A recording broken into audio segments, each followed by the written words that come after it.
ಸಮರ್ಪಕ ಮಳೆಯ ಕೊರತೆಯಿಂದ ಬೆಳೆ ಸಂಪೂರ್ಣ ಒಣಗಿ ಹೋಗಿರುವ ಹಿನ್ನೆಲೆ ಯಾದಗಿರಿ ಜಿಲ್ಲೆಯ ಶಹಾಪುರ ತಾಲೂಕಿನ ದೋರನಹಳ್ಳಿ ಗ್ರಾಮದ ರೈತರೊಬ್ಬರು ತಾವೇ ಬೆಳೆದ ಬೆಳೆಯನ್ನು ಟ್ರ್ಯಾಕ್ಟರ್ ಮೂಲಕ ನಾಶಪಡಿಸಿದ ವಿದ್ರಾವಕ ಘಟನೆ ನಡೆದಿದೆ.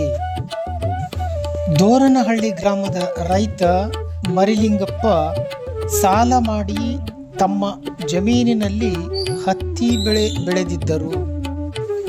ಈ ಸಾರಿ ಮುಂಗಾರು ಮಳೆ ಕೈಕೊಟ್ಟ ಪರಿಣಾಮ ಬೆಳೆ ಬೆಳವಣಿಗೆ ಕಾಣದೆ ಒಣಗಿ ಹೋಗಿದೆ.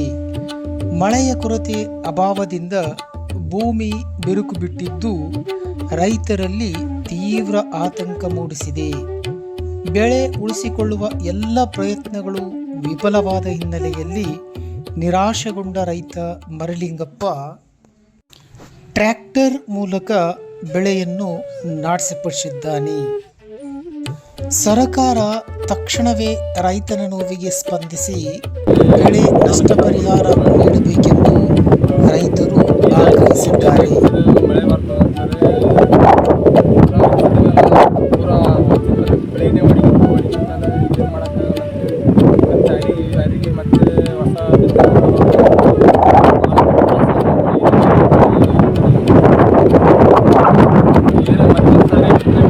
ಭಾಳ ತ್ರಾಸಾದ ರೈತರು ಇದು ಒಂದ್ಸಾರಿ ಮೂವತ್ತಾರಿ ಭಾಳ ಕಷ್ಟದಿಂದ ಸಾಲ ಮಾಡಿ ತಂದು ಮತ್ತು ಎರಡನೇ ಸಾರಿ ಹಚ್ಬೇಕಂದ್ರೆ ಈ ಭಾಳ ಕಠಿಣವಾದ ತಾಪಮಾನ ಹೆಚ್ಚಿಗಾಗಿ ಬೆಳೆಗಳಿದ್ದವು.